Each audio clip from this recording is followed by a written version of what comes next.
Hi, I'm Steph Johnson. I'm the Children's Director here at the church, and today I'm going to do a devotional on James 1, verses 2 through 4. So I'll start by reading them to you.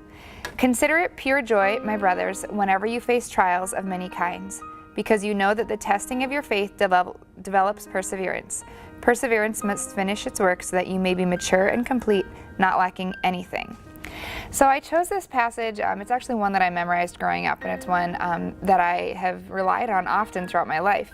And I just want to point out that joy is not our natural response, and I don't think that's something that I feel guilty for now, but I've had to grow through it. And so I was looking at it and I thought, consider it pure joy when you face a trial. And anything we're willing to call a trial is usually something we're not going to be talking about real joyfully, because it's something that makes us call it a trial. But we do have a choice in our response. And so most of the time, instead of joy, what comes out if we just let our natural tendencies happen is anger, or sometimes it's just like not being able to feel restful where you are, or not feeling at peace about where God has you, so you end up feeling discontent or in despair.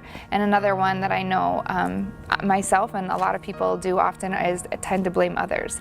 When something starts going wrong, we tend to try to figure out who is in control or who's responsible for our discomfort. And so those are often our go-to responses, but the Bible's telling us here it doesn't have to be. In verse 3 here it says, you know that the testing of your faith develops perseverance. And I just want to point out the word know. What it starts as is it starts as just a knowledge. And I guess I think of that as the faith piece. I mean, that's where you trust that God has your best interest in mind, even though it doesn't feel like it today. So you know it. But then it continues on and it says that the testing of your faith develops perseverance. So we have to be on that path where we start by saying, I'm going to trust God because I know it, but just doesn't feel like it right now. And as you continue to see God work in your life, and you can look back on experiences and say, you know what, God did grow me through that, or I learned from that, then you can be able to apply that knowledge and have it be more experience and say, not only do I know the Bible says it, but I have that experience, and it does develop perseverance. Some of the versions say steadfastness or perseverance, endurance, just basically keeping on.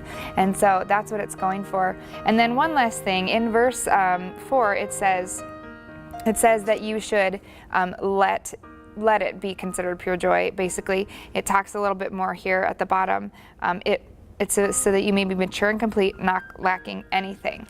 And so we have to make that choice. So we have to choose, and I'm not saying to cover it up or pretend it's not hard, because joy is not the same as happy. You don't have to walk around being happy and cheerful and pretending nothing is wrong. But joy is that sense of peace. And you can choose joy over anger, or joy over blaming others, or joy over discontent, so that you can then look back on those growth areas in your life and know from the Bible, but know from experience, that God has your best interest in mind.